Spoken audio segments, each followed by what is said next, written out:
Yahoo! Hello mga masters! Time check, it's 8 in the evening here in El Paso, Texas.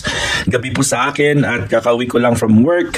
At chinek ko pa si G, hindi siya kumain. Hindi niya na ano yung pagkain niya. At siguro nasobrahan siya sa temperature, malamig kasi.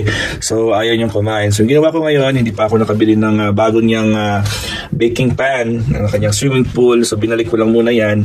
At warm water po yan. So, nilagay ko na muna siya dyan para mainit-initan yung kanyang tiyan. At I'm sure, maya-maya po ay kakain na yan. Kasi meron na siyang yung digestive system na siguro ay nalamigan. At ito din yung mga panahon kung saan siya ay nagpupupo. Yung mga time, ayun. At makikita niyo po ay nagpupupo yung ating G. Yun, nakita niyo umaangat yung puwet niya. Kaya ito yung sitwasyon natin. Ito yung the way po silang magdumi. Kita ko sa inyo, pero di naman siguro madumi yan. Masyadong madumi. Ayun, dumadumi siya. At si G natin ngayon is constipated ata yung G natin, no? Kasi malamig at saka baka hindi naman umiinom ng tubig yan. So kung minsan kasi pag nag-poops yun si G ay marami yan. Pero syempre hindi na natin i-focus yan. Hindi naman siguro yucky yung kanyang pag-poop kasi hindi naman nakafocus yan. So, ayun, I know na ito yung solusyon na magpupoop siya at makakain po si G mamaya kasi pag cleared na yun yung kanyang digestive tract, digestive system niya ay may gana na po siyang kumain. Ayun, at ang itsura po ng kanyang dumi ay parang talaga yung parang sumaliit na aso. Okay, so wag ko na i-focus yan. Just want to share sa inyo. So, hindi niya talaga nagalaw yung kanyang food, yung kanyang tubig. Siyempre, hindi natin alam kung ginagalaw niya kasi konti-konti lang naman uminom yan. At maya ay magsispray na naman tayo dito. Dry ito ngayon. Kasi kakabalik ko lang from work. 8 o'clock ngayon ng gabi. At malamig yan sa labas. And then, ito, hindi na po si G. Hindi kasi si G nag-poops dito sa grill sa ilalim. Kaya yung solution dyan, pag medyo 3 araw na ata hindi siya naka-poops eh. Ayun. So madami yung lumalabas ngayon kay G natin ng kanyang poops. At thank God, ayun, lumalabas talaga. At thank God, at lumalabas siya ngayon at feeling niya mamaya ay feeling yung relieved po siya. Kasi ilang araw din, parang 3 araw ata hindi nakadumi or 4 na araw na hindi nakadumi. Normal yan kasi winter time ngayon. So pag winter time kasi ay yung kanilang katawan po ay parang malamig din. So yung kanilang mga organs po ay medyo cold. So less energy, less movement. So unfortunately, hindi siya makapoops normally. Kasi I remember noon, every 2 days po siya nagpo-poops. Ngayon po ay nag 4 days siya hindi nakapoop. Ay ang daming-dami pang lumalabas ngayon. Ayan, wala na po si G natin. At hindi ko lang ipapakita sa inyo ang itsura. Pero i-describe ko lang po sa inyo. Ang itsura ng kanyang dumi ay parang poops ng chihuahua na aso. Malaki talaga yung kanyang poops. Parang pagkakamalan mong aso. Mas malaki pa sa ng pusa. So parang tao din kung minsan parang yung tao may mga times din na parang nanggaling sa tao yung itsura niya kasi dahon kasi kinakain niya, so medyo green lang po. Alright, so yung weakness niya na po pero hindi ko pinakita, pero medyo meron na kayong pabilisan natin, pero wag na kasi baka kumakain pa yung iba dyan. Anyways, try ko pong linisan yan at paalisin natin si G at papalitan natin yung kanyang swimming pool para po ay ibalik natin siya doon. Mag-cut muna tayo at nandiyan lang po si G natin, no? Ayan si G natin. So hindi naman siya yucky tingnan, pero yung sa banda doon sa ayun yung kanyang dumi. Anyways, tayo po ay magkakat muna. Tatapon ko lang muna yung tubig at papalitan natin at ibabalik din natin. So kailangan natin ito yung stand at iiwan ko muna yung cellphone ko dito, pero hindi ako magre-record kasi kailangan ko magsalita abang po ako yung nagre-record. So babalik lang po tayo pagkatapos nating i-refill yung kanyang swimming pool. So tinanggal ko muna yung kanyang swimming pool.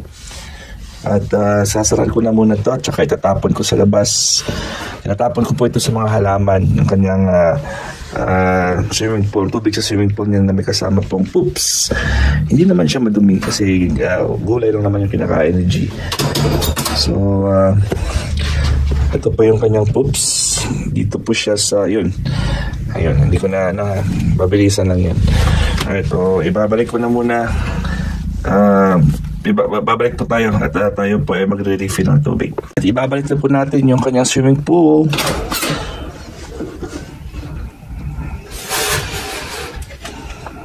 At lalagyan po natin again ulit ng warm water.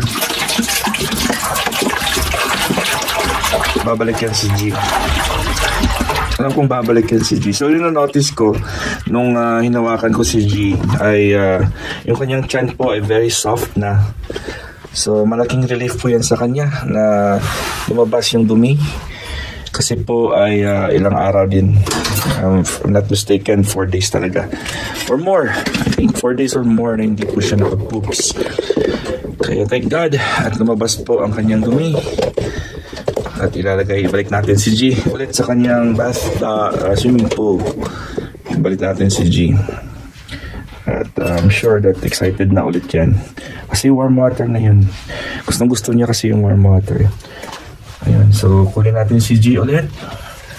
So yung kanyang chan ngayon ay very loose. You know, very loose na siya. Very loose yung kanyang chan. Kasi kanina very tight yun. Pailawin natin to. Yun. So dito kasi kanina ito medyo hard, ngayon very soft na. So babalik natin si G sa kanyang pool. So yung style ko dito ay nahawakan ko yung kanyang kamay tsaka yung kanyang buntot para hindi po siya para hindi ang kuko niya hindi po ay magano sa balat ko. So yan si G natin. Balik natin si G sa kanyang bahay, sa kanyang swimming pool. Hi G. Try natin ito. Yan. So gustong gusto niya yung ganyan kasi maganda kasi yung feeling niya pag merong warm water. Sige natin yun. So maganda yung feeling niya pag may warm water. Kasi they are born to be warm-blooded. Warm-blooded po yan sila. And then, syempre, pag initan yung kanilang balat at katawan nila, katulad din natin, parang super relax po tayo. Uminom siya ng tubig ngayon. So, ito yung G natin. Gustong-gusto niya po yung tubig na malagaman na warm water. Ayun na. G. Ayan na po ni G natin. Ito na po si G natin. Umiikot-ikot na siya. Saan ka ba pupunta, G? G natin. At siguro ayaw niya na yung or naguluhan lang po siya sa akin. Pwede ko naman siyang ibalik pero naguluhan siguro sa akin. Kaya tumayo siya. Ayan. Balik natin. Ay, gusto niya pa yan eh. Alam kong gusto niya pa yan. Kaya lang ay nadisturbo natin siya. Okay, balik natin si G. Balik natin si G. Gusto niya pa yan eh. Paliguan natin muna si G, ha? Hi G. I need to give you a quick bath. You need to go back. Kukunin natin bagong baking pan niya. Ay yun. Ay siguro sa pamainit pa siguro sa kanya. Ay hanggang dito yun siguro. Medyo mataas-taas yun kasi 3 inches yun. Ito siguro mga 1.5 lang yan. So mga dito yan at 15, 11 lang to eh. So 15 and then 9 lang ata to eh, 9 so 15 yun and then 20. So siguro ang 20 ay from galing dito yan napunta doon sa corner. So medyo mahaba-haba yun, malalim. Ibig sabihin ay more body surface niya ang mababasa. So natatanggal na yung kanyang mga balat. Ito nyo. Kasi po si G po ay nag-ano pa rin Siyempre, ano yun, ng skin niya, natatanggal. Nag-change po yung balat ni G natin. Yan. Siguro mainit yung tubig. Nainitan siya siguro sa tubig. Pero okay lang. Try lang natin kasi para malinisan din siya.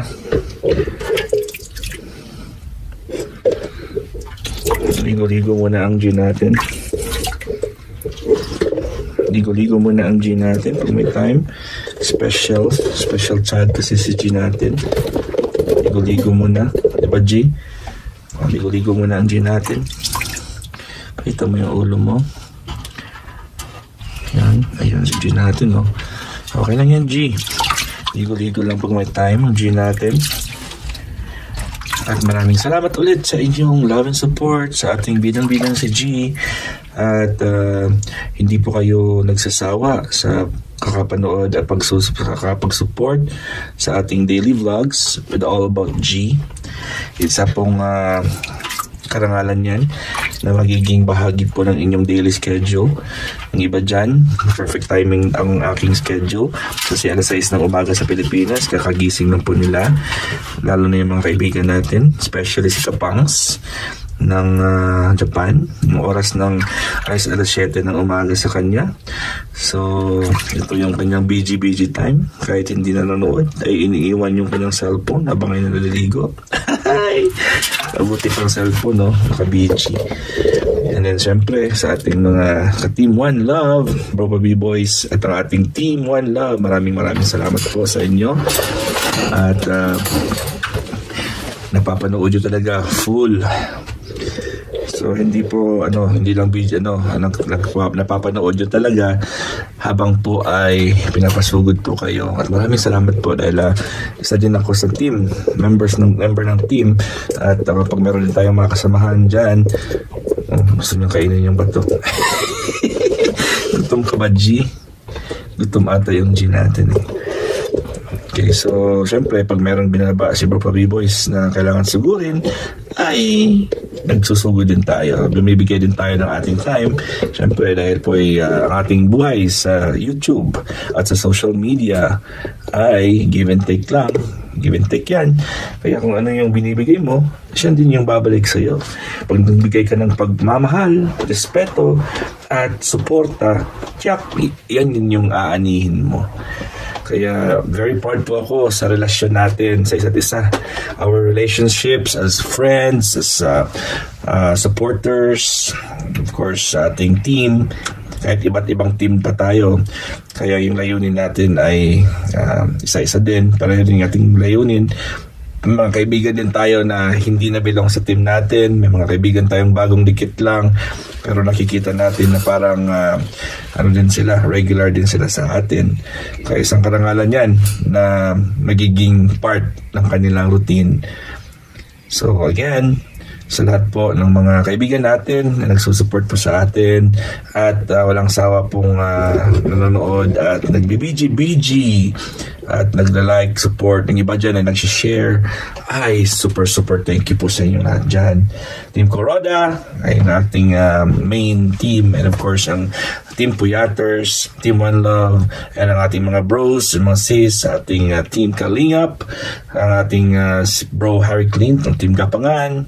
Saludo din po ako sa inyo. Once in a while ay makakasupport din tayo sa inyo sa mga projects at sa mga layunin ng Team Gapangan ay makakatulong din po tayo dyan. And sa mga kasamahan natin sa Team Kuroda, I rest assure you na habang tayo po ay hindi busy at tayo po ay nandito bilang isa sa mga leader at mga head ng Team Kuroda, ako po ay gagawin ko yung makakaya ko para mabigay o ma-protect ang ating team. At sa mga ibang team na kung saan po ako ay na-include, hindi naman marami, pero yung iba kinoconsider po ako na kasama nila, na hindi naman ako parati doon pero napupunta din. Siyempre rest assured din na gagampanan ko rin yung aking role as a like part of your team. Anyways, si G po ay happy-happy na ngayon kasi nalinis na yung kanyang gastrointestinal tract at ready na yan para magkain mamaya. Anyways, thank you so much mga ka-masters and mga ka-G. God is great! Yahoo!